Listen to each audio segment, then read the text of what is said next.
수익은 해커스 영어도 해커스 고득점 메이커스 만점을 받아버렸어. 안녕하세요 해커스 가족 여러분, 저는 종로 해커스 끝장 토익에서 리스닝을 강의하고 있는 임세훈입니다. 6월 27일 토익 총평 시작해 보도록 하겠습니다. 자, 먼저 총평을 시작하기 전에 우리 hackers.co.kr 들어오시면요, 토익 관련된 더 많은 정보, 무료 강의들 찾아보실 수 있으니까 꼭 한번 확인해 보시고요. 자, 오늘 난이도 한번 보도록 하겠습니다. 먼저 파트 1입니다. 사람 중심 사진이 3문제가 출제가 되었고요.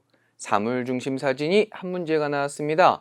그 다음에 사진으로 볼 때 좀 헷갈릴 수 있는 혼합 유형이 2문제 정도 나왔거든요. 근데 난이도들이 좀 평이했죠. 그래서 오늘은 중 정도라고 생각을 합니다. 물론 또 여러분이 생각하실 때 이 정도는 좀 어려웠는데요, 논란인데요 라고 생각하는 문제가 있었습니다. 하지만 일단 객관식이잖아요. 답을 몰라도 나머지가 오답이면 그러면 그게 답이 될 수밖에 없다는 거죠. 그런 속어법으로 좀 여러분이 접근을 하셨다면 조금 무난하게 답을 찾아내지 않았을까라고 생각을 합니다. 자, 먼저 파트 1 사진 분석 순서입니다. 사람이 있는지 먼저 확인을 하셔야 돼요. 있냐 없냐 땅 보시고, 사람이 있으면 동작 보시면 되고요. 사람이 없으면 당연히 동작 안 보고 바로 사물로 넘어갑니다. 어떤 물건이 있는가. 자, 그리고 나서요, 배경까지 확인을 하셔야 됩니다. 왜냐면 사람이나 물건이 정답으로 나올 수도 있지만 이 배경을 설명하는 게 나올 수도 있기 때문에 항상 확인을 해 주셔야 되겠고요. 다시 한번 사람 중심 사진 같아요. 우리가 사진을 봤을 때 그래도 사물과 배경까지 항상 꼭 체크를 하셔야 됩니다. 왜냐면 문제는 우리가 내는 게 아니기 때문이죠. 자, 우리 첫 번째 사진 보도록 하겠습니다. 우선 사람이 있습니다. 그럼 이 사람의 동작을 우리가 생각을 할 건데, 일단 여러분은 한국어로 생각을 하시면 됩니다. 서 있고요, 뭔가를 보고 있습니다. 혹은 여기 이제 책들이 좀 이렇게 놓여 있는 거 보니까 아마 이런저런 책들을 골라보고 있는 것 같아요. 골라본다라는 거, 둘러본다라는 거, browse, browsing 이런 단어도 우리가 좀 생각해 보면 좋을 것 같습니다. 특히 우리 뭐 인터넷 하면서 인터넷 브라우저라고 하잖아요. 인터넷을 훑어볼 수 있게 해주는 이런 거, 평상시에도 여러분이 그 말을 사용하시면서 이런 이미지를 떠올려 보시면 좋겠고요. 자, 그 다음에 복장과 물건 상태를 봅니다. books가 보입니다. 책들이 아마 이 정도면 파일 되어 있다. 어디에? shelves에. 이 정도로도 우리가 표현을 볼 수가 있겠죠. 그래서 books라든지 shelves 정도가 되겠고요. 실내냐 실외냐, 당연히 실내입니다. 일종의 뭐 library라든지 뭐 아니면은 bookstore, 이 정도로도 여러분이 간단하게 유추해 볼 수 있겠죠. 물론 어떤 것이 정답으로 나올지 우리는 모릅니다. 하지만 여기에서 여러분들이 봤을 때 이 사람이 책을 읽고 있다라든지 아니면 책을 둘러보고 있다, 요 정도로 여러분이 이 접근을 하신다면 어렵지 않게 좀 답을 찾을 수 있을 것 같고요. 우리 다른 사진 한번 보도록 하겠습니다. 여기서도 일단 뭐 서점일 수도 있고 도서관일 수도 있죠. 조금 더 이 중에는 지금 책을 골라보는 장면이 됩니다. 그래서 choosing이나 selecting 마찬가지로 browsing 똑같이 사용해 주시면 되겠고요. 다음에 여기서도 여기서 이번엔 읽고 있는 장면은 좀 아닌 것 같아요. 그죠? 읽고 있다기보다는 오히려 그냥 좀 찾아보고 있다. 찾아보고 있다? 간단한 단어 뭐 있겠죠? finding까지도 우리가 간단하게 봐주시면 될 것 같고요. 다시 한번 사람 중심이 아니라 주변으로 갈 때도 책들이 쌓여 있다. 뭐 이렇게 옆으로 이렇게 쫙쫙쫙 이게 선반별로 척척척 쌓여 있으니까 그 정도로만 기억해 보도록 하겠습니다. 자, 우리 두 번째 사진입니다. 이 사진은 조금 우리가 개념을 좀 잡으실 필요가 있어요. 일단 사람이 있으니까 이 사람의 동작을 볼 건데 다 서 있습니다. 지금 시선 마주쳤어요. 이 친구랑 우리가 looking 하고 있다고 볼 수도 있겠고요. 여기 보시면 손을 좀 이렇게 잡고 있는 장면이 있거든요. holding 정도로 보겠습니다. 그 다음에 가끔씩 나오는 게 이렇게 안경을 쓰고 있는 장면이죠. putting on이 아니라, 쓰는 중간 동작이 아니라 완성해서 다 쓰고 있는 장면이니까 wearing 정도로 보시면 좋겠고요. 자, 그 다음에 이제 마찬가지로 복장, 안경 특이점이 있죠. glasses. 그 외에 일반적인 옷들이기 때문에 특별히 뭐 이런 복장에서는, 물건에서는 나올 것 같지는 않습니다. 뭐 배가 나왔다 이런 말은 나오지 않을 거예요. 자, 그리고요, 실내, 실외. 당연히 실외 같기는 한데 아직 뭐 좀 배경이 명확하게 보이지 않으니까 확신은 못 합니다. 다만 우리가 알 수 있는 어떤 한 가지 상태가 있습니다. 분명히 사람들 사이에 이 친구가 서 있죠. 뭐뭐 사이에라는 between 이란 표현이 됩니다. 사람 사이에 between이 있다라는 거. 그죠? 뭐뭐 사이에. 자, 그런데 일단 여기서 뭐 사람이 서 있으니까 사람이 이 소년이 사람들 사이에 있다가 되겠죠? 근데 만약에 사람 사이에 어떤 물건이 있다고도 우리가 표현할 수 있겠죠. 그런 장면 많이 보잖아요. 예를 들면은 지금 저하고 여러분 사이에는 모니터가 있습니다. 그죠? 물론 실제로는 우린 같이 있지 않지만 뭐 개념상으로 이렇게 사이에 모니터가 있다라는 거, 화면이 있다라는 거, 누구 사이에 뭐 예를 들면 박스가 있다라든지 북이 있다라든지 컴퓨터 이런 것들 다양한 물건들이 사이에 들어갈 수 있을 거고요. 이 개념 다음에 여러분이 생각하셔야 되는 거 사이에 있다라는 거는 거꾸로 양쪽에 뭔가가 있다라는 표현도 될 수가 있겠죠. 그럼 이 경우에 지금 이 소년은 사이에 있다고도 될 수 있겠지만 소년 양쪽에 사람들이 있다. 이런 것도 여러분이 같은 개념으로 잡아 주셔야 됩니다. 같은 장면을 설명하는 거예요. 그래서 either side. either side 같은 경우는 양쪽을 나타내는 표현이고요. 그 다음 요게 both sides가 됩니다. 요것도 양쪽이라는 의미가 될 수가 있겠죠. 자, 그 다음에 요 경우는 지금 우리가 뭔가 이렇게 내밀고 있는 거잖아요. 손으로 주고 있는 장면입니다. 그래서 handing 이란 표현을 쓸 수가 있을 거예요. hand라는 표현이 손이라는 뜻도 있지만 건네주다라는 표현도 될 수 있겠거든요. 그래서 확실하게 뭔가를 주는 장면은 handing 정도로 표현이 됩니다. 꼭 give 요 정도만 생각하지 마시고요. 건네주다라는 pass, hand 이런 단어도 여러분이 머릿속에 넣어두시면 명확한 장면이 좀 그려질 것 같습니다. 자, 그 다음에요. 요거 조금 이 사진이 좀 복잡하죠. 왜냐면 볼 게 너무 많습니다. 하지만 항상 차곡차곡 보셔야 돼요. 일단 사람이 없어요. 그럼 바로 3로 들어갑니다. 뭐 침대 있고요. 램프 있고요. 그림 있고요. 그림 대신 뭐 예술 작품도 괜찮고 쿠션이라든지 벽지 같은 게 좀 보이죠. 근데 벽지를 보니까 뭐 floral 같은 꽃무늬입니다. 근데 구체적인 무늬의 이름을 막 대답하고 뭐 물어보고 이런 경우는 별로 없어요. 그냥 이런 무늬가 있구나. 어떤 똑같은 모양들을 뭐라고 해요? pattern이라고 한단 말이에요. pattern. 그러니까 패턴이 된 무늬다. 패턴이 있는 wallpaper다. 또는 디자인 자체가 pattern design이다 라고도 여러분이 생각을 할 수 있을 거란 얘기인 거죠. 근데 만약에 이걸 좀 못 알아들었다 칠게요. 나는 이게 너무 어려워. 꽃 같은데 앞에 단어를 제대로 막 못 듣고 모르겠어. 그럴 때는 객관식이니까 세모 치고 나머지 설명들을 들어보시는 것도 어려운 문제를 우리가 잡아내는 한 가지 방법이 될 수 있겠죠. 자, 그 다음에 위치 보시면요. 일단 침대 위에 이런 쿠션들이 있는 거죠.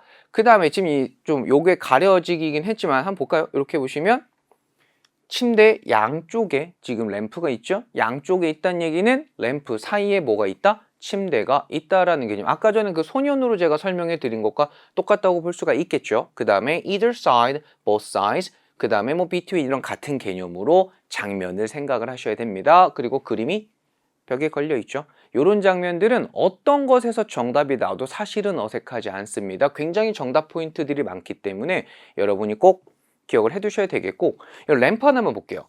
이 램프는 좀 짧죠. 보통 이런 애들은 바닥에 내려놓는 게 아니라 이런 드로어, 선반 같은 데 올려놓습니다. 그래서 일반적으로 그냥 스탠드라든지 그냥 램프 정도로 보시면 될 것 같아요. 그런데 우리 긴 램프 있잖아요. 바닥에 내려놓고 길게 올라오는 거, 이런 애들은 바닥에 내려놓는 램프라고 해서 floor lamp 이렇게도 우리가 부를 수 있다라는 거죠. 그런 물건들 정확하게 여러분이 알아두셔야 되겠네요.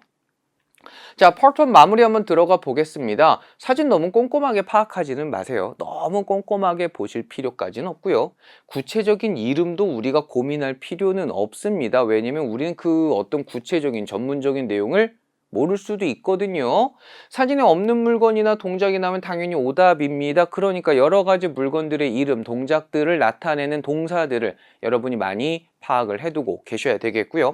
결국 어휘와 발음 싸움이죠. 특히 영국, 호주식 연음 발음, 우와 이거 정말 지옥문이 열립니다. 그렇죠?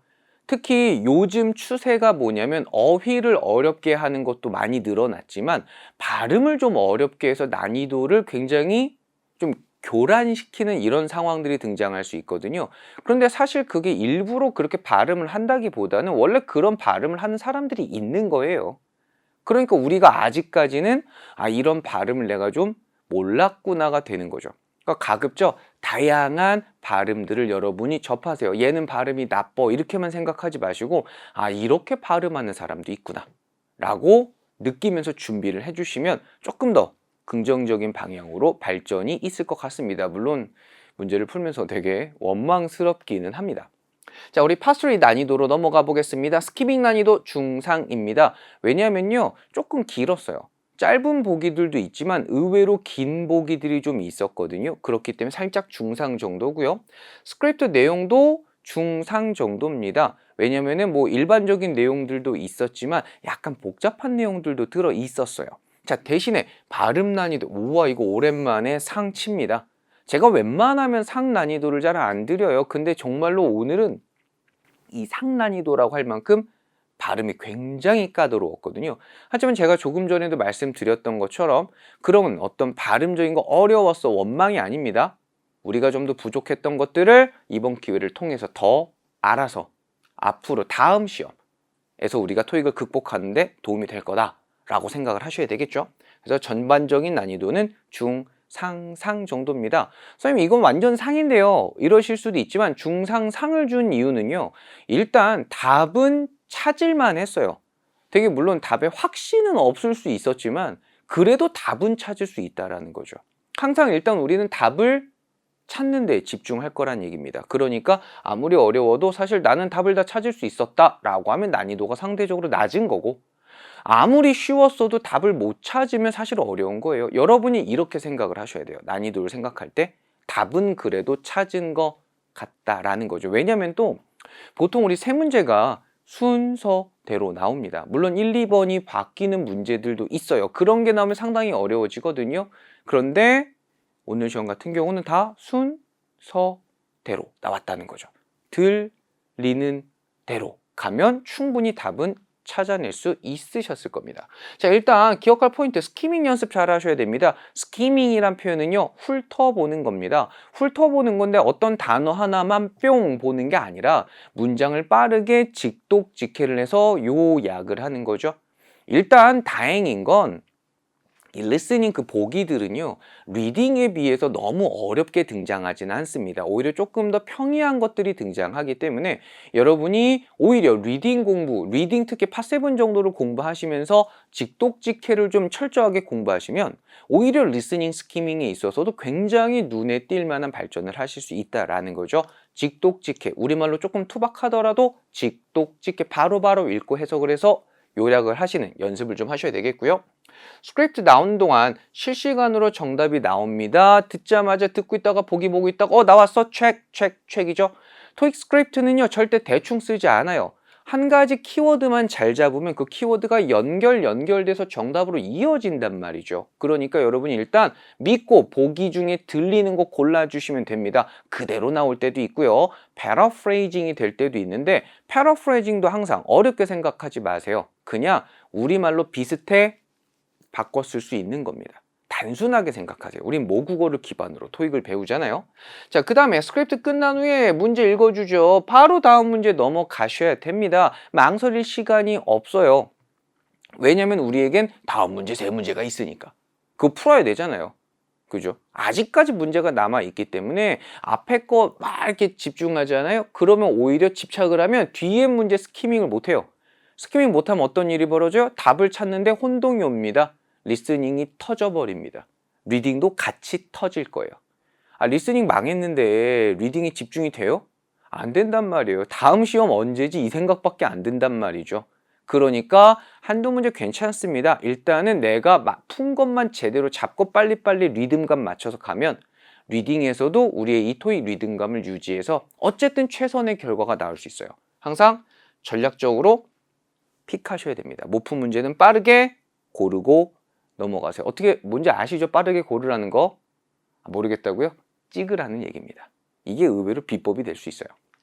자, 우리 논란 유형 한번 보도록 하겠습니다. 일단 내용 파악 문제가 오늘은 조금 어려웠죠. 왜? 뭐 때문에? 발음 때문에 내용 파악이 조금 안 되셨을 수 있는데 어쩔 수 없어요. 스크립트 잘 들으셔야 되고 순서대로 힌트 나오니까 최대한 단어 가지고 어떻게든 거기에 비벼봐야 돼요. 최대한 들러붙어 봐야 됩니다. 안 풀 수는 없잖아요. 그죠? 객관식이니까. 자, 어떤 내용이 있었을지 보면요. 자, 일단 곧 있을 K-팝 공연에 대해 체크 좀 해봅시다. 정말 그냥 단순하게 생각하세요. 영어는 사실상 엄청 베베베베 꼬아서 뭔가 우리한테 정보를 주는데 익숙한 언어는 아니에요. 꼬아서 말할 수 있어요. 있는데 그렇게 말하면 말하기도 힘들고 알아듣는 사람도 어려워요. 그러니까 그냥 들리는 단어가 바로 정답이란 얘기죠. 여기서 뭐에 대한 얘기하는 거예요? 공연에 대한 이야기합니다. K-팝 공연이니까 아마 음악 관련 행사가 주제로 주어질 거란 말이죠. 이렇게 팝 뮤직도 들어갈 수 있겠고요. 뭐 재즈도 나올 수 있고 클래시컬 이런 거 다 들어갈 수 있겠죠. 아니면 뭐 포크송 이런 식으로 해서요. 여러 가지 음악에 대한 장르가 등장할 겁니다. 그럼 그냥 음악에 대한 이야기 하는 거예요. 자, 그랬더니 데스크에 물어봤더니 자, 똑같습니다, 사실은. 얘 어디서 일하는 사람일까요? 얘네들은요. 방송국 데스크 나왔으면 일단 방송국에서 일하는 사람이에요. 사실 이게 첫 번째 힌트가 되는데 우리한테 조금 뭐랄까 아직 여러분은 확신이 없죠? 그러니까 좀 더 들어봤더니 언론사 자리는 아하 언론사에서 일하는 사람이구나. 방송국 나오고 방송국 언론사 같은 게 두 번 나왔잖아요. 그럼 이거는 정답이 되는 거죠. 언론사 뭐라고 표현해요? journalism도 되고요. press도 됩니다. 그래서 일반적으로는 이런 신문이라든지 방송들을 다 포함하는 게 journalism 정도가 될 수 있겠죠. 물론 당연히 다시 한번 이 journalism 속에는요. 어떤 broadcast station도 될 수 있겠고요. newspaper, 뭐 news station, radio station 다양한 방송의 종류들이 등장할 겁니다. 자, 언론사 자리는 무대에서 가장 가까운 곳이래요. 그죠? 사진도 찍고 영상도 담아야 되니까 홍보해야 되니까 좋겠다. 근데 그죠? 근데 보니까 문제점 녹음 마이크가 부서졌대요. 박살났으면 뭐 해야 돼요? 고치거나 새로 사야겠죠. 그러니까 malfunction이라든지 broken 정도로 보시면 됩니다. 물론 malfunction은 제대로 작동하지 않는다라는 뜻이긴 해요. 부서졌다는 것과는 조금 다르긴 하지만 어차피 고장났다라는 점에선 같은 거죠. 그러면은 바로 그러면은 공연 전에 주문해야겠구나 라는 해결책이 등장할 거란 얘기죠. 이런 식으로 탭, 탭, 탭 바로 그냥 세 문제가 순서대로 등장했다라는 겁니다. 여러분이 그러니까 이 내용을 다 이해하셨어도 좋은데 그냥 편안하게 들리는 거를 가시란 얘기인 거죠. 특히 예를 들면 각 그 파트별로 첫 문제들 있죠. 첫 문제들은 좀 우리가 긴장하기가 쉬워요. 왜냐면 이제 패턴이 바뀌기 때문에 파트 1에서 2에서 3 넘어갈 때 3에서 4 넘어갈 땐 별로 긴장은 안 합니다. 왜? 유행이 똑같으니까. 그런데 보통 이제 2에서 3 넘어갈 때는 약간 긴장들을 해요. 그러다 보면은 운 좋게 만약에 스크립트가 쉽거나 발음이 쉬우면 금방금방 이해를 하는데 조금 어려워지는 경우에는 우리가 놓칠 수 있단 말이죠. 그러니까 다 알아듣고 푸는 거 물론 좋습니다. 근데 그게 좀 나는 안 된다 싶을 땐 다시 한번 들리는 거 그냥 가세요. 그러면은 최고의 결과는 안 돼도 최선의 결과는 잡을 수 있을 거예요. 자, 두 번째입니다. 왜 출항이 미뤄진 거니? 출항이란 얘기는 뭐랑 관련된 거죠? 배랑 관련된 겁니다. 그러니까 배에서 일하는 사람인 거예요. 보통 그래서 캡틴이 많이 등장합니다. 근데 캡틴 같은 경우는요, 배나 비행기의 기장, 아니면 배의 선장을 말할 수 있거든요. 그리고 파일럿 같은 경우는 기장을 나타냅니다. 배에는 쓸 수가 없어요. 그러니까 캡틴은 배나 비행기 다 쓸 수 있고 파일럿은 비행기만 씁니다. 지금은 출항이라고 했으니까 아마 배와 관련된 사람이겠죠. 만약에 우리가 뭐 비행기 출발하는 걸 뭐라고 해요? take off라고 합니다. 이렇게 비행기 take off 한다는 얘기가 나오면 그때는 파일럿 정도가 될 수가 있겠고요. 자, 허리케인이 근처를 지나가고 있어서요. 영향권을 벗어날 때까지는 기다려야 됩니다. 라고 얘기를 했죠. 그러면은 이게 일단 미뤄진 거죠. 미뤄진 건 확실해요. 왜 미뤄졌느냐? 허리케인이 나왔는데 허리케인이라고 대놓고 나올 수도 있어요. 물론 이게 지역별로 좀 다르죠. 이 미국 쪽에는 허리케인이라고 하고 동양 쪽에는 뭐 타이푼, 태풍이라 그러죠.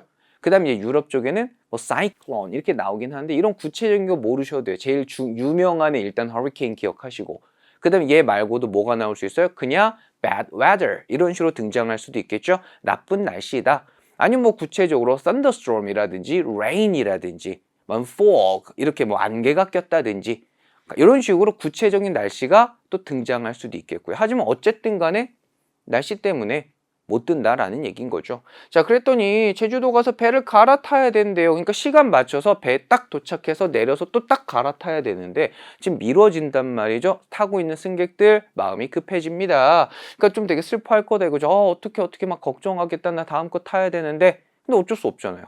가다가 뭐 저기 뒤집어질 수는 없으니까. 그러니까 여기서 어쩔 수 없이 승객들에게 일단 요 사실 방송을 좀 해야겠네요. 방송이란 표현은요, 여기서는 TV 방송을 말하는 게 아니죠. broadcast가 아닙니다. 일반적으로 안내 방송이기 때문에 announcement 정도가 안내 방송이에요. 그래서 보통 안내 방송을 하다라는 수거는 make an announcement 이런 표현을 사용하겠죠. 여러분도 요거는 자주 볼 겁니다. 안녕하세요 여러분. 저는 해커스학원 종로 캠퍼스 드림토익에서 LC를 강의하고 있는 재키라고 합니다. 반갑습니다. 자, 오늘 여러분들 시험 다 어떻게 보셨나요? 저 같은 경우에는 아침에 일어나자마자 이제 든든하게 고구마 그리고 밤, 콘프레이크 이런 시리얼류를 많이 먹었어요. 왜냐면 시험 보다 보면 제가 항상 수업 시간에 말하죠. 배가 고파요. 심지어 수업을 들을 때도 배가 고픈데 실전에서는 여러분 얼마나 배가 고프겠어요. 그래서 항상 아침에 든든히 챙겨 먹고 가셔야 되는 거 꼭 기억을 해두시고요. 또 저는 오늘 날씨가 굉장히 더워서 고사장이 더울 거라고 생각을 했어요. 그래서 LC 때는 보통은 에어컨을 또 끄면서 보는 시험장도 있기 때문에 저는 덥겠다고 생각했는데 웬걸 너무 추운 거예요. 그래서 정말 오들오들 떨면서 바로 에어컨 밑자리였거든요. 그래서 LCN 할 때 문제는 크게 없었지만 너무 추워서 시험에 집중을 할 수가 없었던, 반면에 좀 좋은 부분도 있었다면 너무 추워서 잠은 안 왔어요. 춥기 때문에 졸리지는 않더라고요. 그런 부분은 좀 장점이었습니다. 그래서 오늘 제 시험에 대한 잠깐 간략한 줄거리였고요. 여러분들 시험은 어떻게 보셨는지 제가 자유 게시판에서 다 봤습니다. 많은 그런 안 좋은, 유유하는 그런 댓글들도 좀 있었는데, 자, 오늘 총평 강의에서 자세한 내용을 좀 설명드리도록 할게요. 자, 파트 2와 4에 대한 총평을 본격적으로 들어가기에 앞서서 여러분들 더 많은 자료, 더 유익한 자료, 예를 들어서 고사장 스피커라던가 아니면 주변 환경이라던가 아니면 수업에서 여러분들이 다 캐치업하지 못한, 따라잡지 못한 그런 문법적인 내용들 무료 강의가 궁금하시면 여러분 해커스 영어 홈페이지에 가시면 다양한 자료를 또 이용하실 수 있으니까 꼭 참고를 해서 들어가 보시고요. 자, 오늘 시험에 대한 난이도를 좀 전반적으로 말씀드리자면 오늘 시험 파트 2는 중중상을 좀 드리고 싶어요. 자, 파트 2가 사실 쉬웠던 적이 있었나요? 쉬웠던 적은 단 한 번도 없었어요. 그렇죠? 그래서 지금 우리 이렇게 총평 강의에서 이걸 하라고 한 번도 나타내 본 적은 없었던 것 같아요. 그래서 오늘 난이도 중중상인 이유는 우선은 중이 들어간 이유를 설명을 드리자면 WH 의문사, 어떤 의문사들이죠? 물어보고자 하는 게 정확한 의문사죠. What, where, who, 어디야, 언제야, 누구야 이렇게 이 의문사 자체가 가지고 있는 뜻이 그 의도가 너무 정확한 그런 의문사들이라서 그 의도에 대한 정답 패턴을 잘 알고 있으면 여러분들 쉽사리 풀을 수 있었던 문제가 초반에는 많이 나왔습니다. 그렇죠? 우리 항상 파트 2는 어떤 파트다? 초반에는 우리를 항상 좀 이렇게 우리한테 좀 좋은 그런 문제들을 줘요. 그러다가 몇 번부터 이제 죽음의 골짜기가 시작된다? 19번, 20번부터 이제 후반부까지 쭉 여러 의문사들이 막 섞여 나오면서 여러분들 굉장히 헷갈리는 문제들이 나왔을 거예요. 그래서 마지막쯤에, 후반부쯤에 나왔던 간접응답 패턴들 때문에 중중상 정도 난이도 드리고요. 그리고 파트 4 같은 경우에는 어땠냐면 물론 쉽진 않았어요. 마지막에 우리가 푸는 파트기도 하고 그리고 집중력이 또 현저히 떨어지게 되겠죠. 배도 고프고요. 화장실도 가고 싶고요. 여러 가지 잡생각들이 많이 드는 파트이기 때문에 여러분 난이도는 체감 난이도는 항상 중에서 중상 정도가 되는데 오늘 문제 난이도로 봤을 때는 제가 느끼기에 지난 시험에 비해서 paraphrasing 그러니까 재표현되는 문제들이 막 많이 나왔다고 생각은 안 해요. 그렇지만 어떤 낚시들이 있었냐면 보기가 여러분 생각보다 간단한 지문들이 있었어요. 그렇죠? 보기가 길면 우리가 이제 스키밍이라는 밑작업 같은 걸 할 때 읽어야 될 부분이 많아지기 때문에 헷갈리는데 이번 시험에선 그런 거가 많았다기보다는 보기는 꽤 간단했지만 그 보기가 2개 정도가 반복이 되는 그런 질문들이 좀 있어서 여러분들 이 낚시성 질문을 잘 푸셨을지가 좀 관건이었던 것 같고요.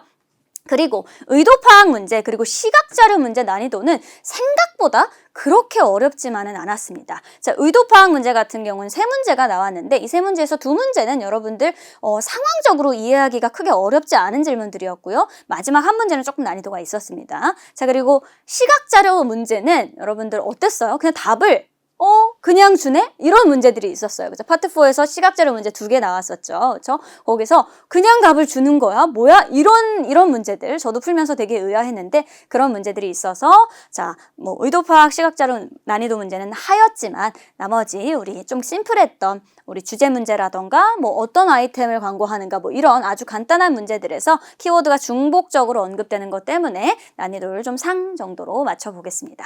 자, 그러면 우리 한번 파트 2에 대해서 좀 구체적으로 얘기를 나눠보도록 할게요. 자, WH 의문사가 뭐라 그랬죠? 육하원칙 의문사, 물어보고자 하는 의도가 그 의문사에서 많이 드러나는 거. when, 언제, where, 어디 이런 식으로 드러나는 의문사들이라고 했죠. 그래서 WH 의문사는 12문제 정도가 출제됐고요. 제안 요청 문제, 어떤 문제들이죠? 여러분, can you, could you, will you 이런 식으로 시작하는 애들을 우리 제안 요청 문제라고 하는데 3문제. 평서문, 뭐예요? 이건 질문이 아니죠. 그냥 랜덤한 문장이에요. 그렇죠? 그래서 평서문은 3문제, 선택하는 거, A, B 중에 골라 2문제, 일반 의문문, 조동사로 시작하는 그런 의문문들이죠.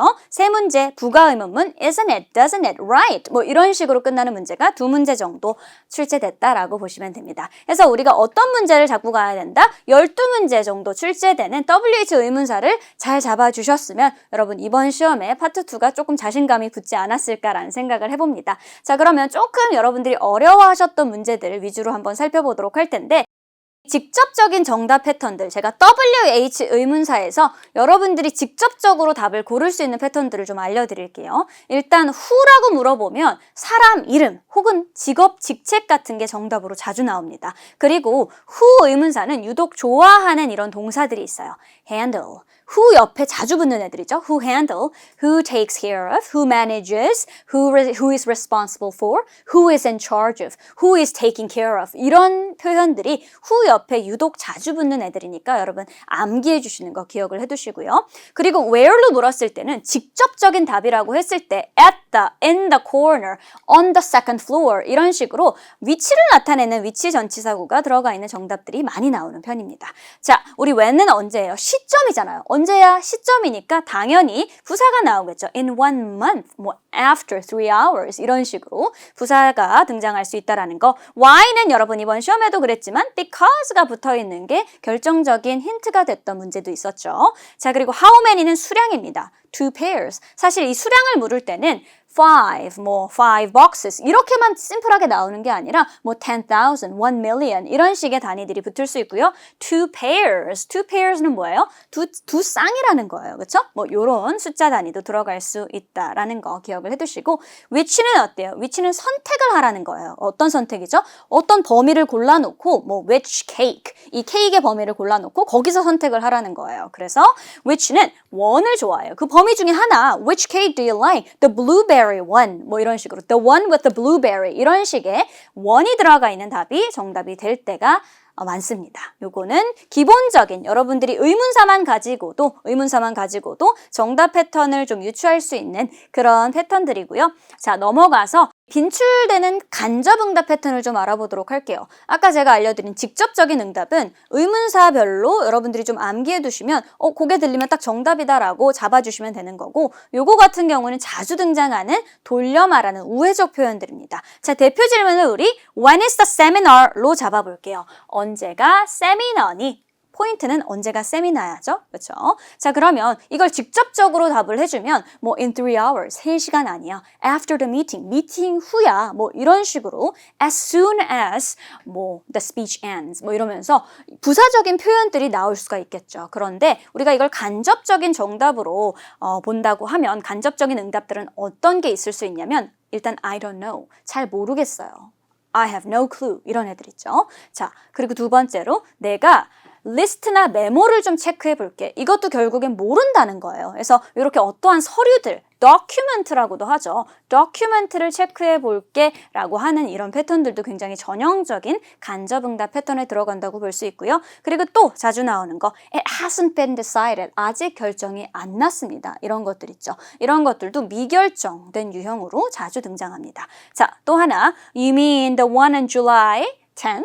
7월 10일 거 말하는 거야? 지금 뭐 하고 있어요? 되묻고 있죠. 이렇게 되묻기 패턴도 간접응답에 들어가고요. 자, 마지막으로 actually, 이런 식의 뭐 부사가 들어가죠.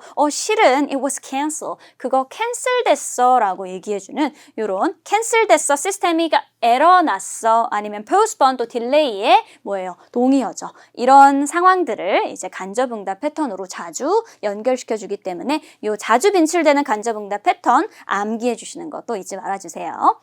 자, 그러면 여러분 오늘 시험에서 좀 헷갈릴 법한 문제들을 하나씩 살펴보도록 할 텐데, 자, 여러분 WH 의문사 중에서 우리 Why is it so expensive? 뭐가 이렇게 비싸? 뭐 이런 유형의 문제가 하나 있었죠. 그쵸? 왜 이렇게 비싼 거야? 이거 가격이 왜 이렇게 비싸니? 여러분 기억나시죠?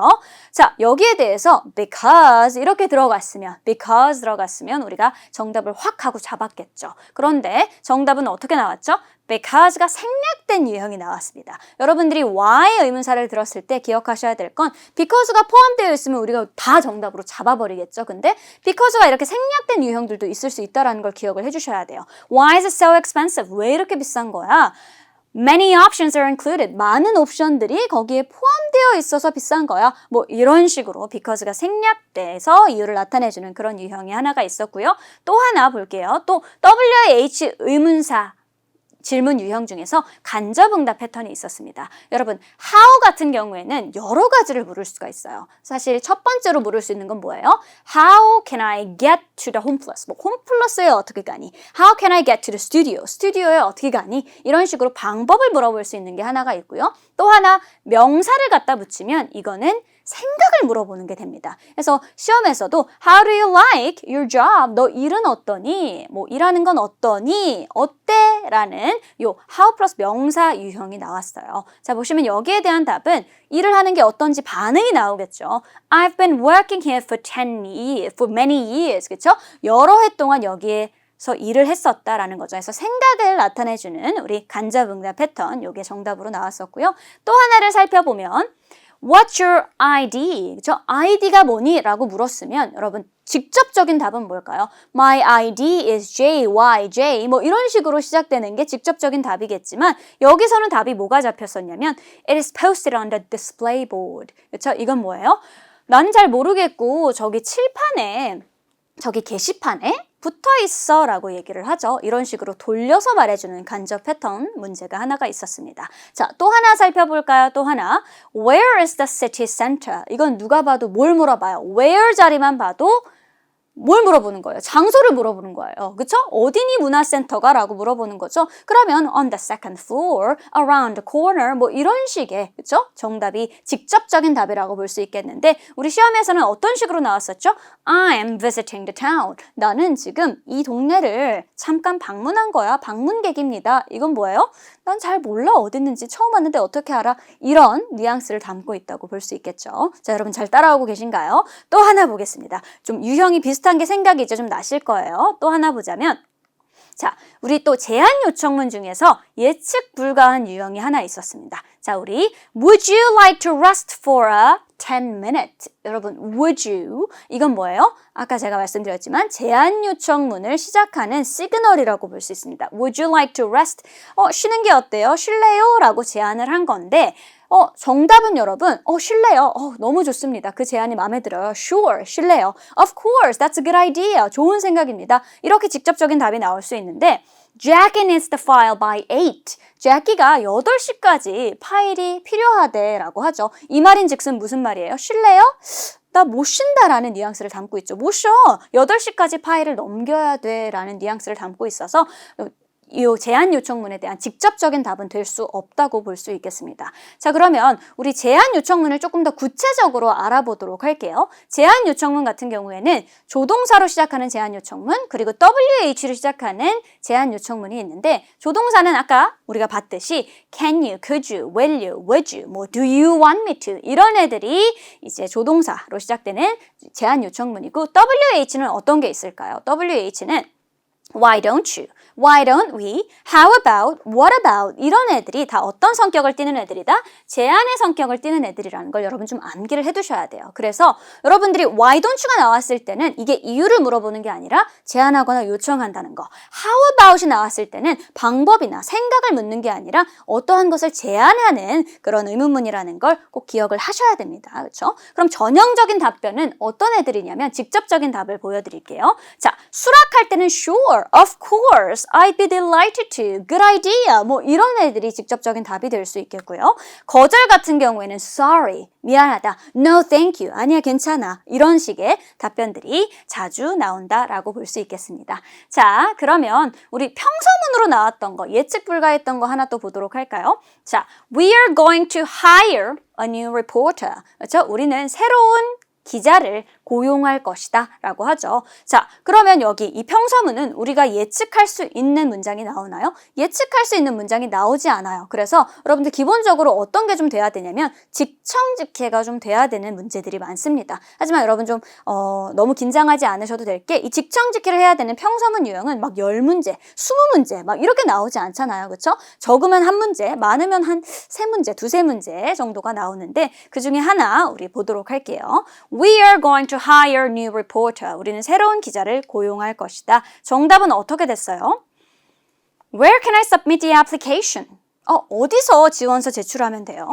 이건 뭐예요? 되묻기 패턴이죠. 여러분 되묻기는 아까도 제가 설명드렸지만 간접응답 패턴 중에서 우리가 정답으로 가져갈 수 있는 자주 빈출되는 패턴 중에 하나였죠. 그렇죠? 그래서 여러분 우리 평서문도 뭐다? 간접응답 패턴을 좀 많이 알고 있으면 혹은 우리가 전형적으로 잡히는 오답 패턴들 있죠. 오답 패턴들을 많이 알고 있으면 충분히 여러분 오답 소거하고 정답 하나 남는 거 가져갈 수 있다라는 점 기억해 주시면 좋겠습니다. 자, 그러면 우리 파트 4로 한번 넘어가 보도록 할까요? 의도 파악 문제는 3개가 나왔고요. 시각자료 문제는 2개 정도가 나왔습니다. 시각자료 문제는 여러분 그냥 답을 가지세요. 답을 고르세요. 뭐 이런 식의 뉘앙스처럼 너무너무 쉬웠던 문제였어요. 그냥 여러분들이 문제 푸는 유형만 좀 알고 있었으면, 그쵸? 그 유형을 푸는 방법만 알고 있었으면 들리는 대로 그냥 골라주면 되는 그런 문제가 나왔었고요. 의도 파악 문제는 저는 중중중, 사실 마지막은 한 상 정도라고도 볼 수 있을 것 같은데 그 의도 파악 문제 중에 어떤 문제가 있었는지 좀 살펴보고요. 우선 우리 어떤 어휘들이 나왔는지를 먼저 보도록 할게요. 자, 일단은 여러분 conference call이라고 지문에서 언급된 게 있었어요. conference call이라는 건 결국에 화상회의라는 거라서 conference meeting, 뭐 assembly 이런 단어와도 연결이 자주 되는 어휘라고 생각을 해주시면 돼요. 그래서 빈출 페프라고 생각을 해주시고 두 번째 어휘는 landscaping이라는 게 나왔습니다. landscape은 조경이란 뜻이에요. 그렇죠? 그래서 gardening과 좀 비슷한 의미를 갖고 있다라고 보시면 되고요. 또 하나 recruit라고 하나 보기가 있었는데 recruit는 어떤 식으로 재표현이 자주 될까요? career opportunity, 직업 chance 뭐 이런 식으로 아니면 opening 여러분 기억해 두셔야죠. opening은 뭐 공석 혹은 채용이라는 의미를 담고 있다라는 거 항상 기억을 해두시고 마지막으로 real estate office 우리가 토익 시험을 보면 하나쯤은 있는 단어예요. 그렇죠? 부동산이라는 뜻이죠. 부동산이라는 뜻. property manager 뭐 이런 키워드들이 우리 귀에 들릴 수 있다라는 거 기억을 해두세요. 이게 같은 뜻이라는 건 아니고 이런 property manager 뭐 부동산 관계자 같은 요 키워드가 우리 귀에 들어올 수 있다라는 의미입니다. 자, 우리 또 의도 파악 문제 어떤 개념으로 나왔었는지 한번 살펴보자면 이런 거였어요. 갤러리에서 그림을 팔아요. 아무튼 무언가를 팔고 있어요. 그리고 훌륭한 작품들이 준비되어 있고 우리는 당신들에게 좋은 제품을 선보이려고 노력할 거예요. 이런 식의 내용을 쭉 늘어놓고요. 하지만 기억하세요. 다른 사람들도 큰 관심을 보이고 있습니다. 요 따옴표 문제였는데 다른 사람들도 큰 관심을 보이고 있다라는 건 이 문맥에서 어떤 의미를 가지고 있을까요? 바로 뭐예요? 빨리 결정하세요. act quickly. 빨리 결정해야 된다. 서둘러야 된다라는 의미를 담고 있죠. 그래서 여러분 잘 고르셨는지 한번 체크를 해주시고 두 번째 의도 파악 문제를 한번 살펴볼게요. 두 번째 의도 파악 문제는 회사에서 뭔가 회의를 하고 있는 아이디어 회의를 하고 있는 뭐 개선될 부분에 대한 회의를 하고 있는 그런 세팅이었고요. 그리고 그 광고에 대한 아이디어를 누군가가 제시를 했어요. 누군가가 아이디어를 제시하면서 저만 이 팀에 있는 게 아니니까요. 저만 이 팀에 있는 게 아니라 다른 사람도 있으니까요. 이런 멘트가 인용어구 안에 들어가 있었는데 이 말을 꺼낸 이유는 그냥 단순하게 내 의견은 그래요 라는 걸 나타내기 위함이었어요. 근데 많은 분들이 이걸 뭘로 많이 헷갈려 하셨냐면 뭔가 불평을 하는 게 아닌가, 그렇죠? 나만 그런 게 아니라 다른 애들도 좀 불편해해 라는 의도로 얘기한 것 같다라고 생각을 많이 하시더라고요. 그런데 단순히 의견을 얘기하고 나서 저만 있는 건 아니니까요. 의견을 제시한 것뿐이지 뭐가 불평을 하거나 그런 상황이 아니었다라는 걸 여러분 잡아주셔야 됩니다. 그래서 이렇게 두 가지 문제를 살펴봤는데 혹시나 여러분들 잘 맞추셨는지 한 번 더 체크를 해주시고 자, 이렇게 파트 4에 대한 의도 파악 문제까지 좀 마무리를 해봤습니다. 안녕하세요. 저는 해커스 강남 캠퍼스에서 토익 RC를 강의하고 있는 박슬기입니다. 오늘 6월 27일 토익 시험 파트 5, 6 총평을 담당하게 되었는데요. 여러분 이제 6월일 말인데 이제 7월이 다 돼가서 거의 여름이 됐어요. 그죠? 항상 말씀드리지만 그 에어컨을 대비해서 옷을 항상 조심하시기 바랍니다. 여러분이 춥거나 덥거나 하면 시험에 집중이 어렵기 때문에 항상 복장이 편안하게 될 수 있도록 준비해 주시기 바라고요. 시작하기 전에 앞서서 여러분이 토익 준비하시면서 필요한 자료들 많이 해커스 토익 사이트에 있으니까 정말로 가보시면 자료가 굉장히 많습니다. 가셔서 많은 자료와 후기들과 그런 것들을 많이 이용해서 공부하시는 게 좋을 것 같아요, 여러분. 오늘 난이도를 제가 원래 중상이라고 했다가 살짝 제가 소심하게 중을 끼워 넣어봤어요. 좀 문제들이 평이한 수준으로 나오고 있다는 그런 트렌드가 조금 요즘 보이고 있는데요.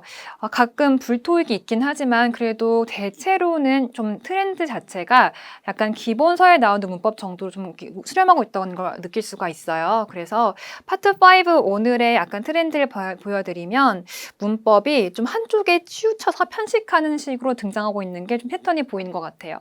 어떤 날은 전치사가 엄청 많이 나오고 어떤 날은 또 뭐 투부정사가 많이 나오고 근데 오늘 같은 경우는 명사 문제가 좀 많이 보이는 거, 좀 비슷한 게 여러 개 보이고 있고 또 그동안 한동안 시제가 좀 많이 안 나왔었는데 오늘은 또 시제가 문제가 또 많이 보여요. 그래서 어쩔 때 뭐가 나올지는 알 수는 없지만 전반적으로 문법들이 좀 몰려 나오는 것 같은 트렌드가 좀 보이고 있어요. 그리고 오늘 문법과 어휘의 비중을 말씀을 드리면 문법 문제가 평소보다 조금 더 적은 것 같아요. 그래서 15대 15의 비율인데요. 다들 문법을 더 좋아하시니까 문법 문제가 어떤 경우는 19개 나올 수도 있고 17개 나올 수도 있는데 오늘 같은 경우는 15대 15 정도로 딱 정확하게 절반씩 나왔다는 거. 하지만 어휘 문제도 그렇게 우리가 난생 처음 보는 어휘가 막 나온 것 같진 않았고 알고 있는 거지만 좀 사용법이 맞는지 틀린지를 구분하는 문제 같은 것이 더 포인트로 보였던 것 같아요. 그리고 파트 6 같은 경우도 무난하게 일상적으로 볼 수 있는 지문과 그리고 문장 삽입하는 문제도 무난하게 나왔다라고 보이고요. 여러분이 늘 이제 어려워하시는 연결어 문제, 글 흐름 속에서 앞뒤 문맥 연결한 연결어 문제 2개 나오는데 좀 생소하실 수 있을 것 같아요. In the meantime, 그러는 동안에 라는 말, 그 다음에 in addition, 그 이외에도 추가하는, 맥락을 추가하는 그런 말들이 답으로 등장하고 있고요. 문장 삽입하는 문제에서 여러분이 늘 써먹을 수 있는 대명사, 단서가 또 보여요. 그래서 it이라든가 did 같은 대명사가 있으면 여러분이 그 앞에 있는 문장에서 그것이 지칭하는 명사가 did 같은 경우는 앞에 있는 뭔가 복수명사를 받을 것이고 그 다음에 is은 앞에 있는 사람이 아닌 단수명사를 받을 테니까 그런 명사 찾으시면서 문제를 푸시는 게 유리하겠죠. 제가 오늘 게시판을 보고 여러분이 가장 많이 궁금해하시는 문법이랑 어휘 문제 뽑아왔으니까 한번 저랑 같이 보도록 하시겠습니다. 첫 번째는 가볍게 어휘 문제로 시작해 볼게요. 이게 이제 어떤 분들한테는 이게 굉장히 쉬운 문제일 수도 있고 또 어휘력이 약하신 분들은 어려울 수도 있겠죠. 한번 같이 보실까요? 일단 보기를 보시면 뜻이 다른 두 개의 어휘이고 destination 하면 이제 어떤 가고자 하는 목적지라는 의미고 population은 인구라는 의미잖아요. 해석을 해봐야 되겠는데 뭐 가볍게 읽어보겠습니다. According to The recent news report, 최근 뉴스 보도에 따르면 the Antarctic, 남극이죠. 남극이 is becoming, 되고 있다. A popular tourist, 얘가 제일 중요한 말 같아요. 인기 있는 관광객 빈칸이 되고 있다라고 했을 때 토익을 좀 많이 공부하신 분들은 탁 떠오르실 거예요. 아, 유명 관광 명소를 가리키는 말이구나 해서 이렇게 덩어리 표현이거든요. 그래서 관광 명소라는 표현으로 tourist destination 이렇게 한 덩어리 표현으로 보시면 되겠습니다. 자, 남극에 가보고 싶죠? 같이 보실까요? 유명한 인기 관광지, 우리 파리에 가면 에펠탑 가야 되고 그런 식으로 누구나 가는 관광 명소를 가리키는 용어인데요. 이렇게 명사가 2개 붙어 있는 덩어리 표현, 복합 명사라 부르는데 이 정도는 알아가셔야 되겠죠? 우리 이번 기회에 몰랐던 분이 계시면 지금 당장 외우시고 같이 크게 읽어보겠습니다. 인기 있는 유명 관광 명소 하면은 tourist spot, tourist attraction, 혹은 tourist destination 다 같은 뜻입니다. 그래서 여러분이 인기 관광 명소란 말로 덩어리로 외우시면 좀 더 빨리 풀 수 있겠죠. 그래서 어떤 분들에게는 3초 문제가 될 수도 있겠습니다. 자, 2번째 문제. 이거 보세요, 여러분. 여러분이 보기를 보셨을 때 모르는 말이 없잖아요. 하지만 되게 까다로울 수도 있죠. 이렇게 나와도. 왜냐하면 정확한 쓰임을 알기 어려울 때에는 헷갈릴 수 있습니다. 한번 영어로 이거 읽어보겠습니다. The road construction, 도로 공사가 will be completed, 완성될 건데요. In 5 weeks. 해서 5주 후에 이 공사가 다 완성될 거라는 예문이에요. 그런데 이게 막연하게 푸시면 뭐 공사가 일찍 끝난다는 얘기인가 해서 일로 왔다가 언더이 여기 숫자 앞에 있으니까 5주보다 더 미만으로 걸린다는 얘기인가 이렇게 왔다 갔다 저울질 하실 수 있을 것 같거든요. 일단 답부터 말씀을 드리면 답은 under이 일단 맞아요. 방금 말씀하신 것처럼 이 문제는 숫자를 보고 푸시는 문제인데요. 이 숫자 앞에 들어가서 뭐 어떤 수치 이상, 이하, 미만 이런 식의 표현들을 알아두시면 좋거든요. 즉 under 같은 경우는 여기 표현 중에서 less than과 똑같은 뜻으로서 보통 토익에 숫자 앞에 less than 나오면 그 수치 이하라는 말이거든요. 그래서 우리 회의는 4시간보다 미만으로 걸릴 거다 하면은 less than 4 hours 이렇게 얘기를 하는데 less than 5 weeks 하면 5주보다 덜 걸릴 것 같다는 의미거든요. 근데 그거랑 비슷한 의미로 under 이렇게 보시면 되겠어요. 그래서 under 5 weeks 그래서 5주 미만으로 걸릴 것 같다라는 의미를 주기 위해 지금 쓰인 말이고요. 이 숫자를 꾸미는 자리이기 때문에 얘가 정답인 게 더 정확하게 맞겠습니다. 그리고 early라는 말이 답이 되려면요. 여기 숫자가 없어야 되고 차라리 이 in 5 weeks가 없으면 더 괜찮겠네요. early만 단독으로 쓰이면 더 괜찮을 것 같아요. 그래서 공사가 끝날 것이다. 이거 없이 그냥 일찍 끝날 것이다. 라든가 잘 쓰이는 토익에 나오는 말로는 이번 주 초에 회의가 있을 거야. 그러면 early this week. 이번 주 초 아니면 올해 초에 뭐 사건이 있었어. 그러면은 early this year 아니면 아침 일찍 early in the morning 이렇게 해서 어떤 시점에 초반부를 의미하는 말이기 때문에 이런 숫자와는 잘 궁합이 좀 안 어울린다고 보시면 되겠어요. 이건 조금 어색합니다. 답은 언더로 가주시면 좋겠고요. 사실 오늘 나온 그 토익 문제 중에 여러분 nearly도 혹시 보셨나요? 얘도 정말 단골이잖아요. nearly도 거의라는 뜻으로 얘도 참 숫자와 궁합이 잘 맞는 말이죠. 거의라는 말로 얘들이 다 토익 자주 나오는 숫자 앞에 오는 부사들이니까 잘 나와요. 여러분 오늘만 이 끝이 아니라 다음 시험 준비하신 분이 계시다면 꼭 이번 기회에 외워두셔야 되겠습니다. 한번 같이 읽어보고 갈까요? 내 방에는 거의 뭐 50권의 책이 있어. 50 books 했을 때 이 앞에 빈칸 뚫리게 되면 다 답으로 등장할 수 있어요. 얼마든지. 그래서 about 5 books. 거의 50권의 책을 가지고 있어요. Nearly 50 books. 대략 approximately 아니면 대략적으로 roughly 똑같은 뜻. 그다음에 우리 세일할 때 이 가게는 지금 70% 할인 중입니다. 할 때 다 70%가 아니고 최대 70% 할 때 숫자 앞에 붙는 말. 그러면 up to 해서 up to 70% 이렇게 그리고 아까 말한 것처럼 어떤 수치 이상 미만할 때 세트로 외우시면 될 것 같아요. more than 5 weeks, less than 5 weeks 이렇게 해서 얘들은 두루두루 이번 기회에 외워두시면 좋겠습니다. 근데 제가 이게 또 나올 것 같아가지고 좀 문제 살짝 비틀어 봤는데 이거 꼭 나올 거거든요. 한번 같이 보실까요? 아까랑 똑같은 문제인데 보기를 봐주시면 아까 봤던 approximately가 있죠. 대략적으로 품사를 보시면 얘가 부사라는 거 알 수 있죠. 그리고 위에 A번을 보시면 ly가 떨어졌으니까 이게 형용사란 얘기예요. 그러면은 여기 형용사를 고를까 부사를 고를까, 즉 품사 문제인 건데 이게 나오게 되면 학생분들이 되게 많이 틀리시거나 고민을 하시는 것 같더라고요. 여러분은 답이 뭐 같으세요? 여기서 많은 분들이 A번을 찍으시고 선생님 여기 명사잖아요. 명사를 꾸미니까 형용사겠죠? 라고 많이 물어보셨어요. 그런데 여기서 좀 고칠 게 있어요. 명사가 얘까지 포함하시면 안 되고 사실은 얘가 명사죠. 그리고 우리 명사 앞에 숫자가 붙어 있으면 숫자는 이 명사를 꾸미기 위해서 추가된 말이기 때문에 얘를 형용사로 간주를 한다는 거예요. 그걸 이해했으면 그 앞에 오는 말은요, 이 명사를 꾸미는 게 아니라 숫자를 꾸미는 거기 때문에 형용사를 꾸미는 것은 이제 부사거든요. 답이 B번이죠. 이것도 이미 알고 계시는 분이 계시다면 다행이지만 이것도 모르는 분이 많으신 것 같아서 말씀드려봤어요. 그래서 아까 제가 그 전 페이지에서 숫자를 꾸미는 부사들이라고 했는데요. 여기 니얼리도 괜찮고요. 그래서 다시 말씀드릴게요, 여러분.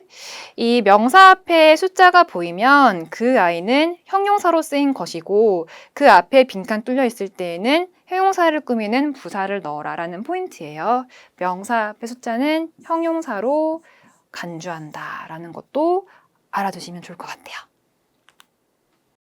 이거 오늘 논란 문제입니다.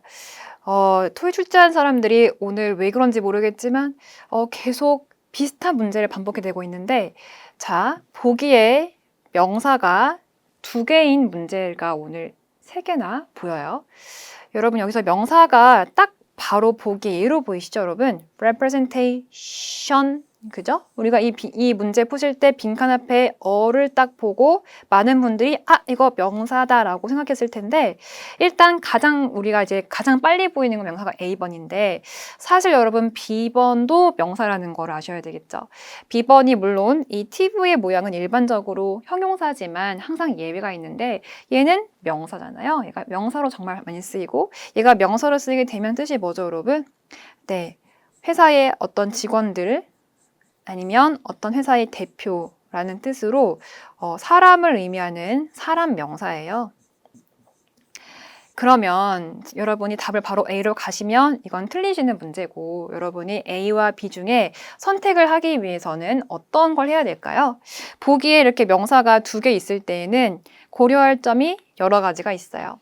자, 명사와 명사를 골라야 된다면 일단 지금 차이가 뭐가 있냐면은 사람이 있고 위에 거는 이제 그냥 대표라는 그냥 사람이 아닌 일반 명사거든요. 그러니까 사람이냐 사람이 아니냐를 선택하는 거잖아요.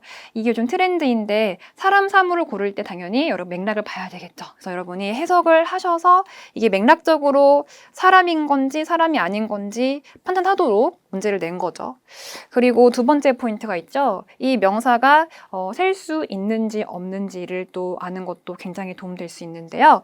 여러분이 일단 확실하게 알려줄 수 있는 게 뭐냐면은 이 직원은 사람이기 때문에 사람은 항상 셀 수 있다는 거예요. 그러면은 누가 봐도 얘는 확실하게 셀 수 있는 가산명사라는 거를 기억해 주셔야 되고, 그리고 그 앞에 빈칸 앞에 보시면 어가 보이거든요. 그럼 어는 셀 수 있는 것의 단수 하나일 때 쓰는 모양이니까 굉장히 잘 어울린다는 거를 딱 보고 답이 B겠구나 라는 걸 느낄 수가 있는 거죠. 그리고 이제 해석을 하셨을 때 해석적으로도 보시면 사람이 맞는데요. 한번 쭉 읽어보겠습니다.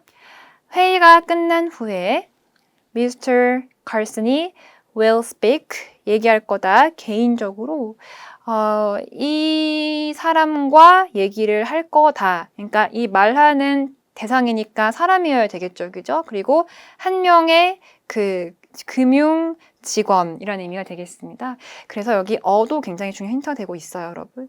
반면에 이 대표라는 것은 이제 사람이 아니라 그냥 대표성 할 때 그 추상적인 의미이기 때문에 일반적으로 셀 수가 없는 불가산 명사이죠. 그렇다면 앞에 어가 올 수가 없기 때문에 다소 어색한 답이 되겠죠. 그래서 A가 아니라 B로 답을 가야 한다는 것이고요. 여기서 꼭 짚고 넘어갈 거. 우리 가산명사와 불가산명사를 또 가른 다음에 가산명사, 즉 셀 수 있는 명사 같은 경우는 이게 주요 포인트예요. 얘가 다시 분류하면 단수, 복수가 있죠. 다시 한 명이면 단수, 복수면 두 명 이상이면 복수, 즉 단수, 복수를 구분하는 문제가 바로 뒤에 나와요. 그러면 단수, 복수를 고르실 때 꼭 알아야 될 상식이 뭐냐면 이 가산명사 중에 단수명사는 굉장히 중요한 규칙이 있죠. 걔를 쓸 때 문장 안에 반드시 관사가 필수다라는 거. 그래서 관사하면 어나 아니면 더가 반드시 꼭 들어간다는 것을 명심하셔야 됩니다. 그래서 여기 예문을 보시면 I will bring friend. 이것은 잘못된 문장인데요. friend라는 명사는 분명 사람이고 셀 수 있는 가산명사인데 앞 뒤에 s가 없으니까 한 명, 즉 단수인데 단수명사를 이렇게 쓰면 틀리죠. 왜? 앞에 어도 없고 더도 없으니까 오답으로 처리하시는 거고요. 반드시 단수명사일 때 앞에 어를 붙이든지 더를 붙이든지 관사가 반드시 필요한 겁니다. 이 부분이 되게 우리가 한 번 이해를 해도 자꾸 까먹기 쉬운 부분이라서 제가 수업 때 늘 강조를 드리는데요. 수업 때 다 끄덕끄덕 하시고 저 이해했어요 라고 하시지만 정작 시험을 치거나 숙제해 보시면 다 틀려 있거든요. 그만큼 우리가 영어가 모국어가 아니기 때문에 정말 각별히 신경 쓰지 않으면 놓치기 쉬운 부분이라 보시면 돼요. 그래서 여기도 굉장히 그걸 소화하기까지가 체화하기까지가 좀 오래 걸리는 문법인 것 같습니다. 또 까다로울 수 있을 것 같아요. 초보자분들 특히. 자, 이 부분을 그대로 그 다음 문제로 가져가 보시면 이거는 제가 가기 전에 추가 포인트 하나 만들어 왔어요. 참고로 여러분 혹시 이 명사 모양을 아직도 좀 잘 익숙하지 않은 분이 계시면 지금 공부할게요. 팁으로 끝나는 말 중에 이제 특이하게 명사인 애들이 좀 있죠. 좀 예외적인 특수한 케이스이기 때문에 좀 중요하게 공부해 주시면 좋겠고 다 시험 자주 나오고 있어요. 특히 이 별표 친구 강조 드리는데요. 하나씩 보겠습니다. 자, objective 하면 얘가 형용사로 쓰이면 객관적인인데 얘가 명사로 쓰이면 목표, 나의 목표라는 뜻도 있죠. 두 번째, 이거 여러분 읽어보실까요? initiative라는 말을 여러분 지난 총평들 많이 검색해 보시면 이 말이 여러 번 나와요. 그만큼 토익에 잘 나오는 핵심 어휘인데도 많이들 모르시는 것 같아요. 안타까운 일인데 꼭 아시면 좋겠어요. 이게 겉보기에 모양이 명사같이 안 생겼지만 얘가 명사입니다, 여러분. 뜻이 뭔지 한번 알아갈까요? initiative 뜻은 여러 가지인데 일단 계획이란 뜻이 있어요. 내 사소한 계획 말고 약간 거창한 어떤 장기적인 플랜 같은 느낌이 있거든요. 그래서 좀 거창한 계획이고요. 두 번째로는 내가 주도권을 쥘 거야 라고 할 때 주도권이라는 뜻으로도 등장합니다. 이 앞에 보시면 initiate 이 부분이 동사가 시작하다는 의미이고 그 다음에 우리 이름의 initial 하면은 이름의 앞글자를 말하는 건데 즉 뭔가 시작한다는 뜻과 관계가 있다고 보시면 됩니다. 너무 추천드릴게요. 또 나올 겁니다. 그 다음에 alternative 하면 이게 형용사로 쓰이면 대안적인, 명사로 쓰이면 대안. 마지막으로 executive 하면 회사에 높으신 분들이죠. 임원이나 운영진, 경영진, 관리자 뭐 이런 식의 의미인데 여기 있는 것들이 겉보기에 형용사 같지만 실질적으로 명사로 많이 쓰이고 있는 것들이니까 꼭 정리하고 외워주셨으면 좋겠어요. 자, 그리고 아까 말한 그 포인트를 이어서 아까랑 비슷한 문제가 파트 6에 또 등장을 하죠. 그래서 오늘따라 왠지 이 문제가 넘쳐나고 있어요. 자, 보기를 보시면 명사가 또 2개 있죠. 명사가 2개 있고 s가 붙어 있고 없고 이 문제가 이제 오늘 또 논란 문제였던 것 같아요. 자, 한번 다시 가보실게요, 여러분. 자, 한 번 더. 질문이란 말 다들 아시죠? 질문은 어떤 명사인가요? 가산인가요? 불가산인가요? I have a question. 저 질문 하나 있어요. 가사명사 맞죠? 질문 하나, 둘, 셋, 넷 셀 수 있습니다. 그래서 가사명사고요. 그렇다면 자, 여기 s가 붙지 않은 것은 단수죠. 단수고 s가 붙으면 둘 이상 복수인데 이 문제 해석할 필요 없이 정답은 곧바로 B로 갑니다. 자, 이유는 이것이 지금 오류이기 때문이죠. 한 번 더 반복할게요. 단수명사는요, 앞에 꼭 뭐가 있어야 된다? 네, 관사가 필수. 관사 필수. 그래서 한 번 더. 자, 셀 수 있을 때 단수명사는요, 앞에 꼭 어나 더가 관사가 있어야 돼요. 그래서 그거를 꼭 명심해 주시고, 지금 그 필요한 어나 더가 없다는 것은 얘가 오답이라는 것을 의미하는 겁니다, 여러분. 그래서 그 부분이 정말 중요한 부분이에요. 꼭 여러분이 이번 기회에 알아주시기 바래요. 여러분 반갑습니다. 해커스학원 강남 캠퍼스에서 토익 파7을 강의하는 심동혁입니다. 지금부터 2월 27일 정기 토익 파7 총평을 시작하겠습니다. 더 많은 토익 시험 자료 강의는 해커스 토익 홈페이지에서 확인할 수 있습니다. 자, 오늘 파7 난이도는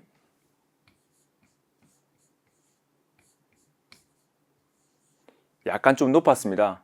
자, 그 이유는요. 어휘나 지문 길이는 좀 평이했습니다. 근데 의미상의 주어를 동반한 동명수구가 나왔거든요. 약간 좀 난이도가 있는 그런 문장이었고요. 그리고 동의 문제가 3개가 나왔는데 쉬운 문제가 아니고 좀 약간 난이도 있는 그런 단어였습니다. 그리고 연계지문 길이는 적당했지만 연계지문 난이도가 약간 좀 올라갔습니다. 자, 먼저 단일지문과 연계지문 이걸 나눠서 설명하겠습니다. 단일지문 총 10개가 나왔죠. 어휘 난이도는 적당했습니다. 적당했고요. 지문 길이는 살짝 좀 길었습니다. 문장 구조 및 길이가 아까 말씀드린 대로 동명사의 의미상의 주어를 활용한 문장이 나와서 약간 좀 어려운 문장도 있었고요. 연계지문 어휘 난이도는 좀 중상이었고요. 그리고 지문 길이도 약간 좀 길었습니다. 원래 제일 마지막 지문이 아주 짧은 경우가 많은데 이건 그렇게 짧지 않고 적당히 길었습니다. 그리고 문장 구조 및 길이도 특별히 복잡한 문형은 안 보였는데요. 연계 문제의 난이도가 약간 중상급에서 상급, 자세히 봐야 풀 수 있는 그런 문제 그랬습니다. 자, 먼저 단일지문 일단 전통적으로 편지나 이메일 제일 많이 나왔고요. 그리고 공고가 2개가 나왔습니다. 그리고 공고처럼 보이지만 문자 메시지가 나왔습니다. 이렇게 나왔고요. 그리고 기사문 1개, 소식 하나 나왔습니다. 자, 먼저 주요 동의어부터 정리하겠습니다. 먼저 중급 난이도죠. due 맞습니다. 뜻이 많죠, 이 단어. 나올 때마다 좀 헷갈리는데요. 원래 의미는 예정입니다. scheduled 원래 예정된 겁니다. 근데 지불 완료가 예정됐으니까 지불 완료가 예정됐다면 지불해야 되는 거죠. 지불돼야 되는 이런 뜻이 되고요. 또 지불 완료가 예정되어 있으니까 마땅히 지불해야 되겠죠. 마땅한 의미도 있습니다. 마땅한. 그리고 또 충분한 의미도 생깁니다. 이런 다양한 의미가 있는 거예요. 그죠? 이 중에서 due의 의미를 선택하는 문제인데요. 볼까요? 자, your rental fee is due on June 29th. 당신의 임대료는 due입니다. 6월 29일 날이 due입니다. 뭘까요? 6월 29일 날 지불돼야 됩니다가 좋겠죠. 정답은 owed. 그죠? 지불돼야 됩니다. 주어져야 됩니다. 라는 의미가 되고요. 그 다음 또 봅시다. 매너입니다. 일반적으로 매너는 방식이죠. 방식이고 행동, 태도라는 의미도 있고요. 세 번째 관습이라는 뜻도 있습니다. 태도는 air라는 표현이 있죠. 관습, customs라는 표현인데, 자, 3가지 표현을 다 아셔야 됩니다. 볼까요? 오늘 All deliveries will be guaranteed to be made in a timely manner. 모든 배송은 보장됩니다. 되어질 거라고 보장됩니다. 언제? 시간에 딱 맞는 방식으로 좋겠죠? 시간에 딱 맞는 방식으로. 뭘까요? way가 됩니다. 태도도 아니고요. 관습도 아니겠죠. 행동도 아닙니다. 그런 방식으로. In a timely manner, in a timely fashion, in a timely way. 패션이 나와도 됩니다. 방식. 그죠? 이렇게 나와도 됩니다. 다음, suit. suit는 원래 의미가 딱 맞도록 수정하는 거예요. 딱 맞도록 하는 거예요. 수정하다니까 tailor. 이 테일러가 재단사죠. 재단사가 옷을 만들 때 이렇게 딱 맞게 자르죠. 그죠? 그렇게 딱 맞게 수정하다 의미가 있습니다. 수정하다 의미인데 이게 또 딱 맞게 수정했으니까 옷이 어떻게 딱 맞다, 잘 어울린다라는 뜻도 되겠죠. 그리고 또 딱 맞도록 맞춰주답니다. 어떤 사람은 뭔가 요구했는데 요구사항에 딱 맞도록 맞춰주다, 이게 만족시키주다의 의미도 있어요. 맞춰주다, 만족시켜주다 이런 의미 있습니다. 그리고 모든 단어는 여기서 발전했습니다. 딱 맞도록 수정하다. 재단사가 그죠? 그래서 여기는 딱 맞다, 어울린다. 그리고 요구사항 따위를 만족시켜주다. 그리고 딱 맞춰주다라는 의미가 있습니다. 볼까요 이제? 우리는 모든 당신의 요구사항을 어떻게 수정하다는 이상하죠. 수정하다는 이상하고 딱 맞춰드리겠습니다. 맞죠? 이렇게 하면 되겠죠. 당신의 시간에 맞춰드리겠습니다. 당신의 일정에 맞춰드리겠습니다. 당신의 뭐 요구사항에 다 맞춰드리겠습니다. 뭐 오신 단어가 뭐 schedule, requirement, need 다 할 수 있겠죠. 이런 단어가 바로 suit입니다. 알아주고요. 그 다음에 추론 표현 한번 보겠습니다. 추론 표현인데 이런 표현 봅시다. 자 이게 more than one 추론이라는데요. 보세요. Thank you for visiting our Anaheim location. 자 보세요. 우리 애너하임 지점을 방문해 주셔서 감사합니다.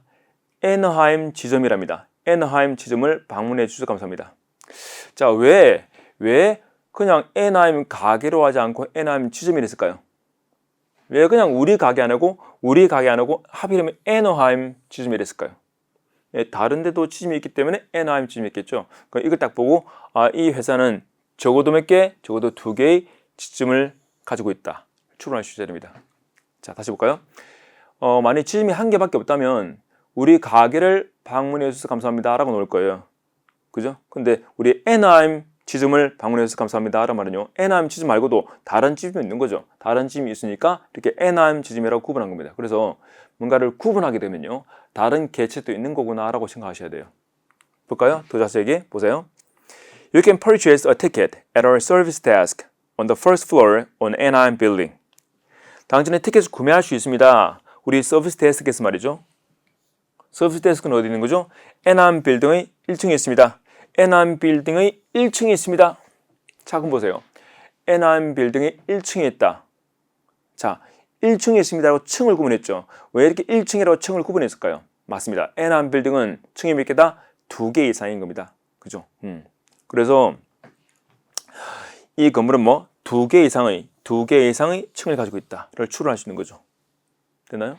그러니까 지하층과 1층이 있을 수도 있고요. 1층과 2층이 있을 수도 있기 때문에 1층이라고 구분한 겁니다. 근데 이 건물이 2층 이상짜리 건물이다라고 말하면 안 돼요. 왜? 지하층과 1층이 있을 수도 있으니까 층이 2개 이상이다라고 말씀하셔야지 건물이 2층 이상짜리다라고 말하면 안 되겠죠. 그건 좀 지나친 추론이고요. 또 볼까요? 이거는 명함입니다. 명함인데 Sims Catering.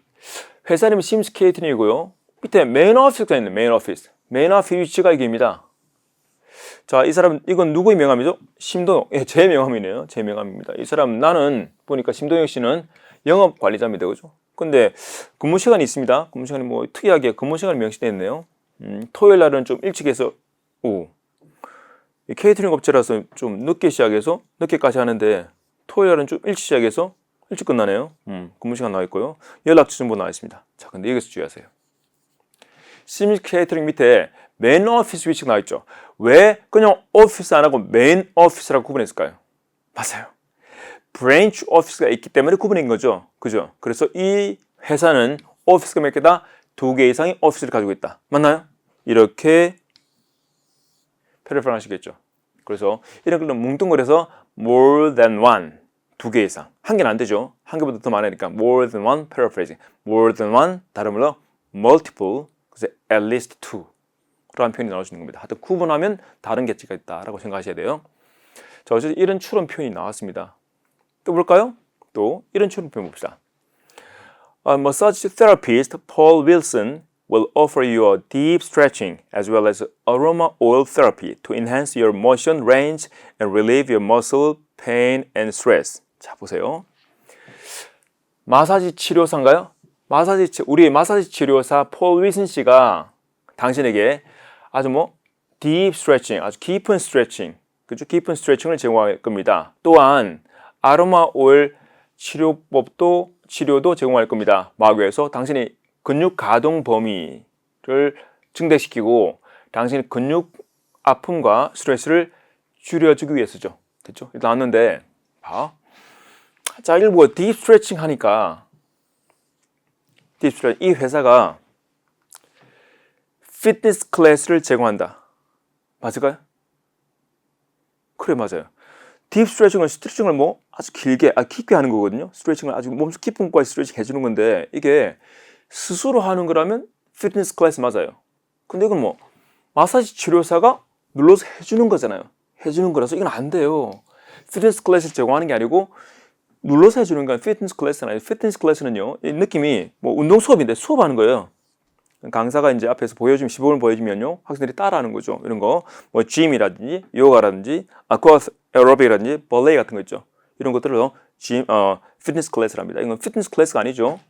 마사지 치료사가 제공한 거라서 클래스가 아니구나, 그죠? 서비스구나, 테라피구나 라고 생각하셔야 됩니다.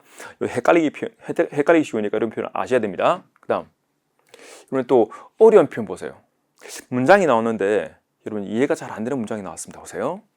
물론 독해를 많이 해보신 분들은 쉽게 넘어갑니다만, 처음 보신 분들은 이거 뭐지?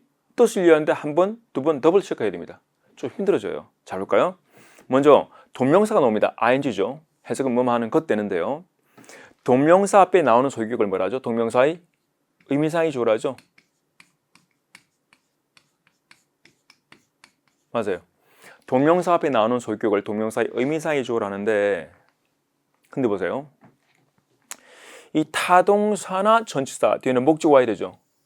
타동사나 전치사는 뒤에 목적어 와야 되는데, 목적어 자리에 명사가 나올 수도 있지만 동명사가 나올 수도 있거든요.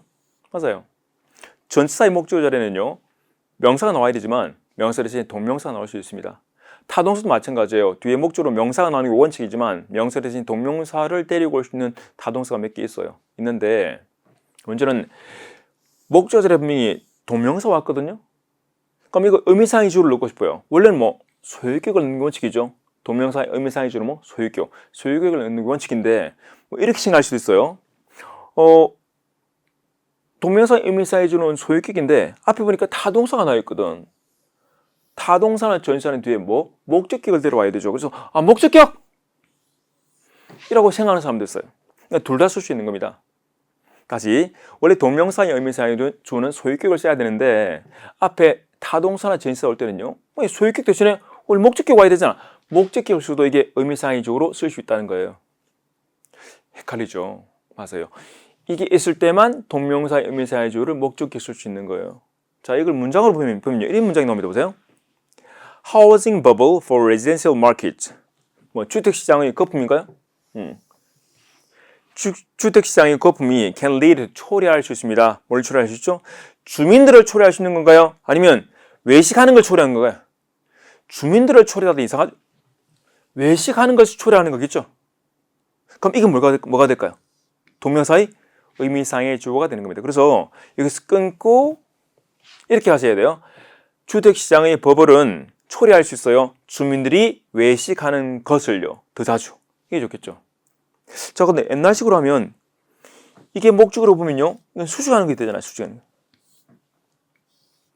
거. 결국 이해는 되겠지만 버벅거립니다. 보세요. 주택시장의 버블이 주민들을 초래할 수 있습니다. 주민들을 초래해? 더 자주 외식하고 있는 주민들을 초래해? 약간 뜻이 어떻게 멈칫멈칫하죠. 금방금방 자연스럽게 이해가 안 되는 거죠. 그래서 이런 것들을 좀 잘 하셔야 됩니다. 이게 바로 다문독해입니다. 맞아요. 자, 제 수업을 들으시면요, 다문독해에서 이런 구문들을 정리를 다 해드립니다. 하여튼 약간 어려운 구문 나왔을 때 당황하지 않고 공부를 잘 하시려면요, 모든 문장의 해석 연습이 좀 필요합니다. 한번 볼게요.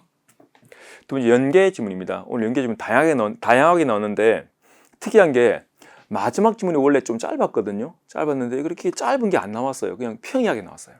그래서 일단 약간 시간적으로 좀 부담스럽지 않았을까. 두 번째, 이게 추론이 잘 안 되는 표현이 나왔습니다.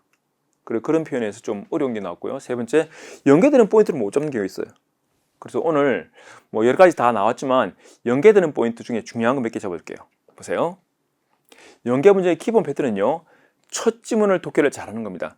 첫 지문 독해할 때 연계되는 포인트를 잘 잡아내시면 나머지 연계되는 게 쉽게 풀려 나가거든요. 그럼 첫 지문 풀 때, 첫 지문 독해할 때 연계되는 포인트가 뭐가 있느냐? 여러분 아시죠? 기본적인 내용. 바로 이, 날, 도, 혜택과 돈. 혜택을 왜 보죠? 혜택이 나올 때는 보통 조건 걸려 있으니까 조건을 확인하기 위해서 혜택 보는 거예요. 원래 정확하게는 조건이 걸려있는 문장을 봐야 돼요. 근데 이게 힘드니까 거꾸로 혜택을 보는 겁니다. 이날도 혜택과 돈. 근데 이것만 나오는 게 아니고 뭐 요강 결론도 있고요. 한정되는 표현도 있죠.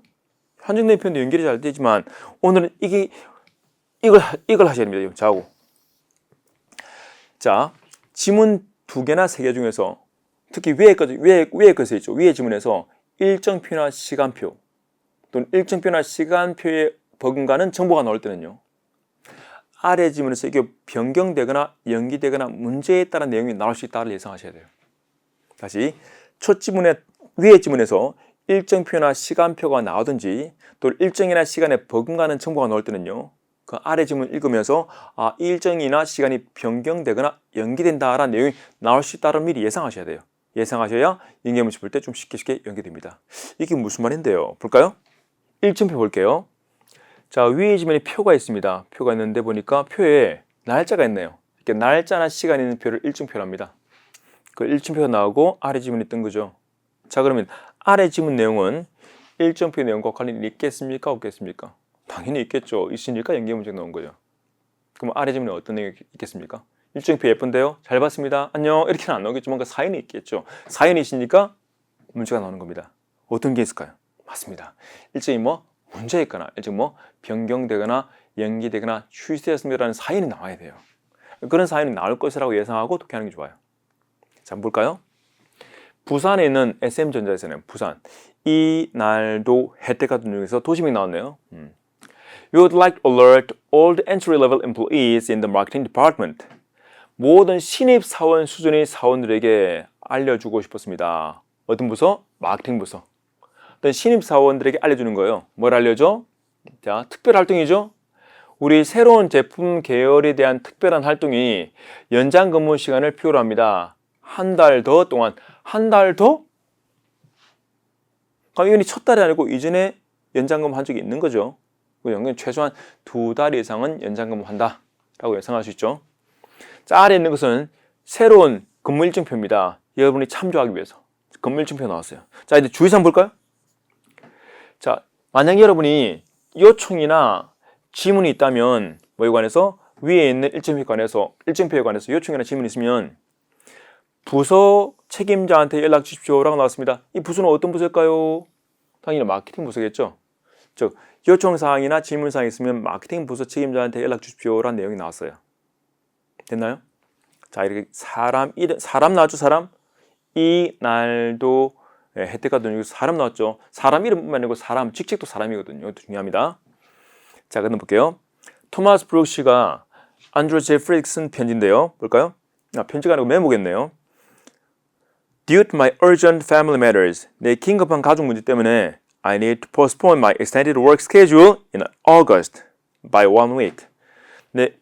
나는 내 연장 근무 작업 일정을 연기해야 될 것 같아요. 8월달. 이거 8월달 맞나요? 8월달 연장 근무 일정을 연기해야 될 것 같아요. 어느 정도? 한 주 정도. 그러니까 토마스 브루시가 한 주 정도 연기하고 싶은 거예요. I've already been given a consent. 나는 이미 받았습니다. 동의를 받았어요. 누구로부터? 켈리 터너 씨로부터. 이 사람으로부터 동의를 받은 거예요. 바꾸자고. 동의 받은 거. 맞바꾸는 거죠. 스위치 하는 거죠.